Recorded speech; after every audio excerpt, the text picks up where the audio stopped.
Buenas tardes, nosotros somos el equipo número 5 que está conformado por Raibé Valera, Yuslady Valera, Diana Segarra y mi persona, Denire Guerra. Le vamos a hablar sobre neurolingüística o programación neurolingüística.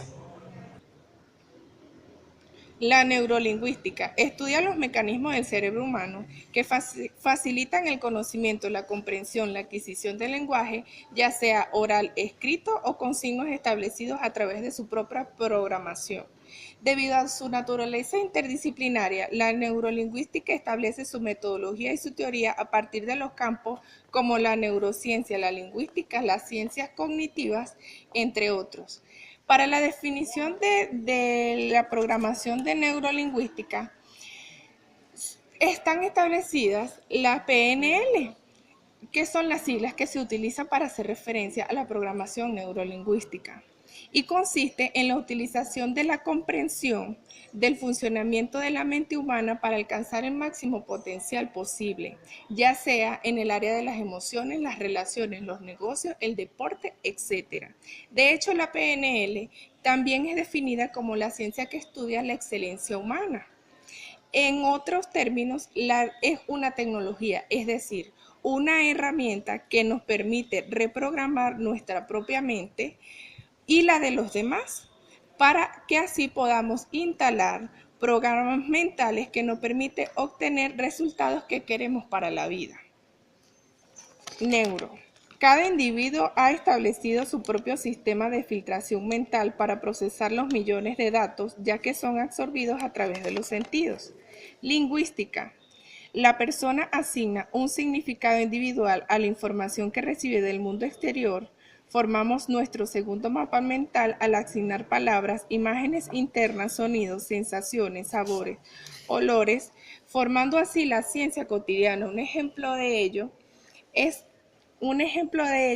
la persona que el sabor de un helado para una persona puede parecer delicioso y para otra persona no es agradable. Este segundo mapa mental se llama lingüístico, también conocido como representación lingüística.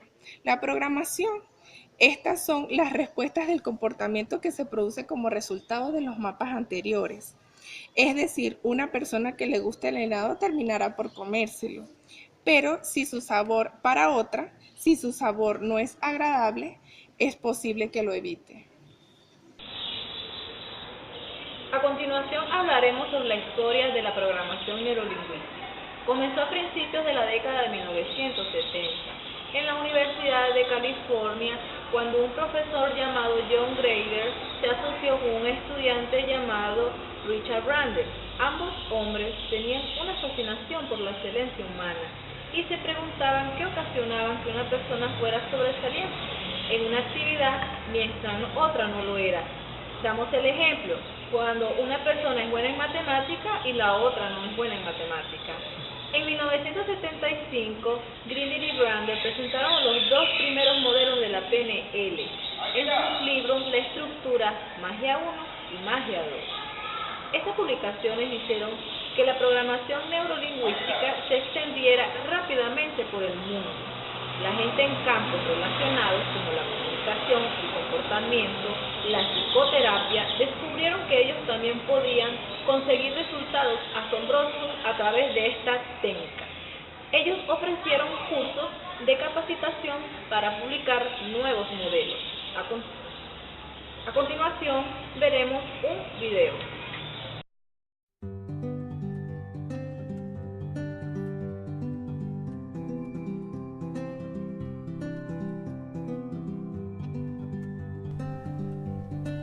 Cuando buscas en Google la palabra PNL, aparecen 7.100.000 resultados relacionados con la palabra y 9.950.000 resultados con la palabra NLP en inglés. Pero a pesar de esto, cuesta encontrar una explicación fácil y comprensible de lo que es la PNL, ¿verdad?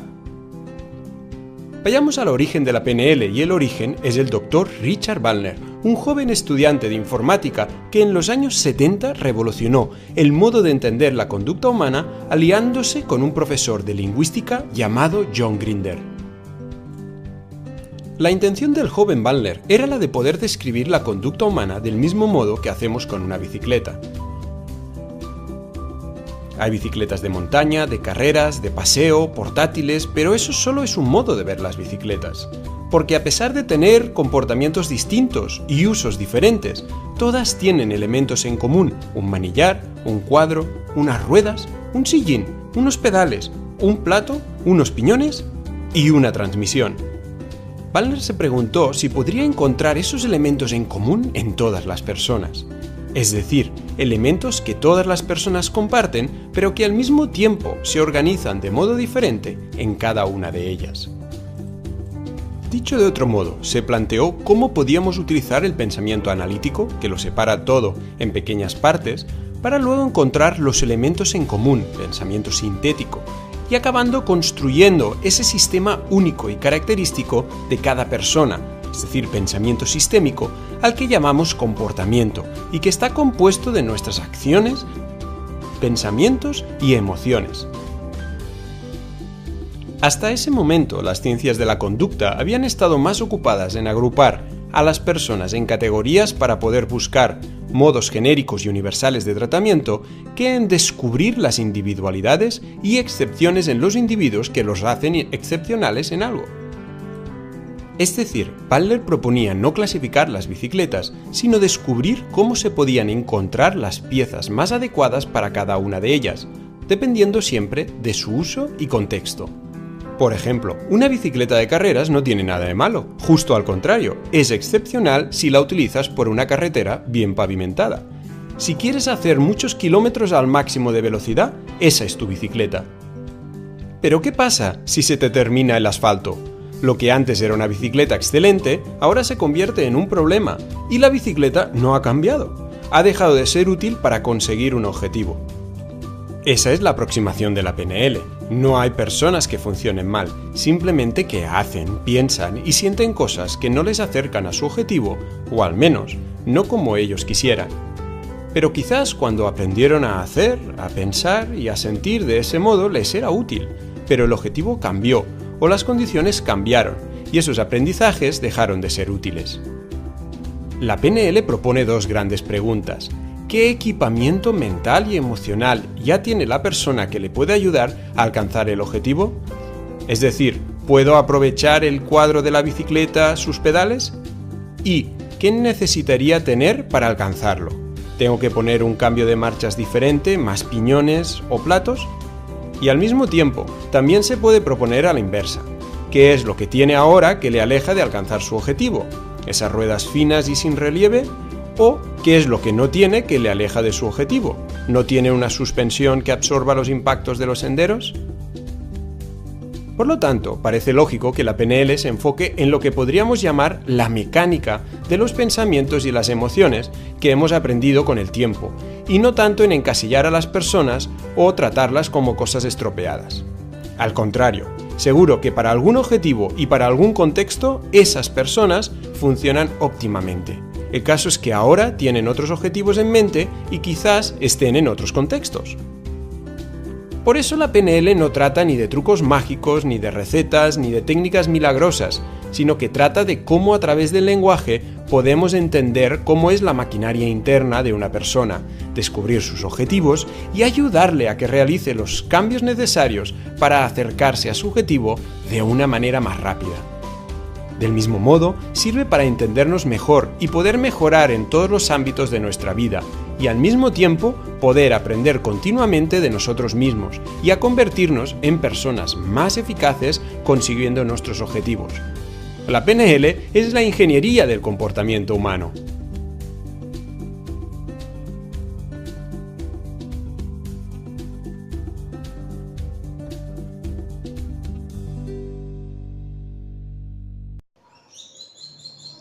Como pudimos observar en el video anterior, la programación neurolingüística es el estudio de lo que percibimos a través de nuestros sentidos, como lo son la vista, el oído y el olfato. Por tal motivo podríamos decir que la aplicación neurolingüística nos permite identificar las estrategias que nos lleven al éxito. Ahora bien, vamos a hablar sobre lo que es la aplicación neurolingüística. Podríamos decir que esta comenzó como una curiosidad desenfrenada por saber cómo los genios utilizaban la magia en el campo. Por tal motivo podríamos decir que esta se ha convertido en un campo internacional que incluye lo que son los entrenadores, los terapeutas y las personas que han logrado alcanzar el éxito tanto personal como profesionalmente gracias a la aplicación neurolingüística. Ahora bien, es importante decir, ¿verdad?, que un practicante de la programación neurolingüística puede emplear sus habilidades como agente de cambio al trabajar con individuos, grupos o empresas, incluso con organizaciones internacionales.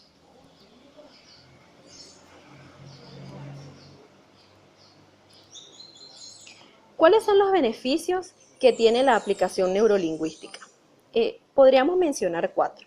El primero, pueden cambiar hábitos negativos por positivos en cuestión de minutos. ¿Hábitos como cuáles? Como comer en exceso, fumar o beber. La segunda, una persona aprende a controlar sus acciones y emociones en cualquier situación. Situaciones como, por ejemplo, cuando tenemos una exposición donde hay mucha gente, aprender a controlar los nervios que se sienten. O cuando tenemos una entrevista de trabajo. La tercera, brinda técnicas para mejorar la motivación y comportamiento, ya sea en la vida personal o profesional. Es muy importante aprender a controlar este tipo de emociones. Y incluso estar todo el tiempo motivados para, esta sería la forma o la manera de poder alcanzar el éxito que necesitamos en nuestra vida. Y la última sería, tiene muchas aplicaciones a nivel empresarial, ya que se puede utilizar en grupos de personas. Podríamos decir que la aplicación neurolingüística, la persona que las aplican, aprenden técnicas para influir en el comportamiento de las otras personas. Incluso a nosotros los docentes nos serviría para lograr que estos alumnos se desenvuelvan de la manera en que nosotros necesitamos y también en el hogar, puesto que nosotros podemos lograr que nuestros hijos obtengan un comportamiento adecuado o el comportamiento que nosotros necesitamos en el sitio correcto. Es por esto que se dice que las personas necesitan tomar en cuenta cuáles son las palabras que utilizan en determinado momento, ¿verdad? Porque sería esto muy importante y así nosotros podríamos alcanzar el éxito. Hablaremos sobre las estrategias y técnicas desde el punto de vista de la doctora en psicología del aprendizaje, Yasmín Zambrano. Según la doctora, las submodalidades son variables de los modelos de sistemas de representación, las maneras como nuestro cerebro clasifican y codifican la experiencia. Según ella, existen 3 variables, las cuales presentaremos a continuación. Tenemos las visuales, están conformadas por el color, la distancia, profundidad, contraste, luminosidad. En la segunda es la auditiva, esta está conformada por el volumen, el tono, ruido y pausa.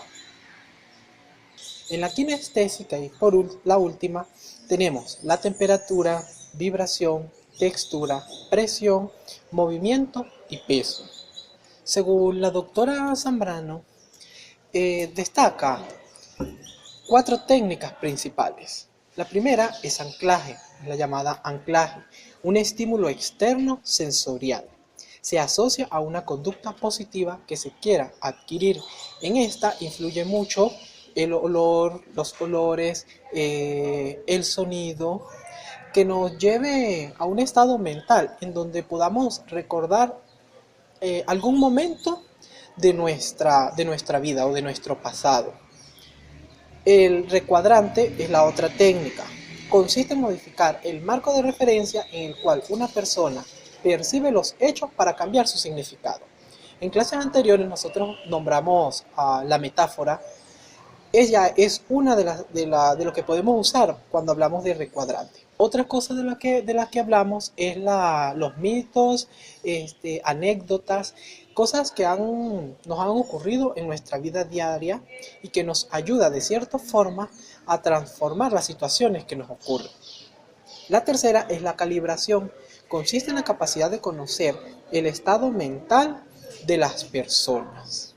Es muy importante, sobre todo como docentes, que aprendamos a comprender las emociones que puedan tener nuestros estudiantes por medio de su lenguaje verbal, al igual que el lenguaje no verbal. Por último, la relajación. Esta permite la distensión muscular, la ampliación de la conciencia y la liberación del espíritu. No todas las personas nos relajamos de la misma forma. Hay quienes utilizan música, quienes buscan un espacio abierto, quienes les gusta correr e inclusive a quienes les gusta la lectura como una forma de relajarse. Tenemos que tener claro que la neurolingüística o la programación neurolingüística va a ser parte fundamental del área de la docencia. Esperamos que este video haya sido de su agrado. Muchas gracias.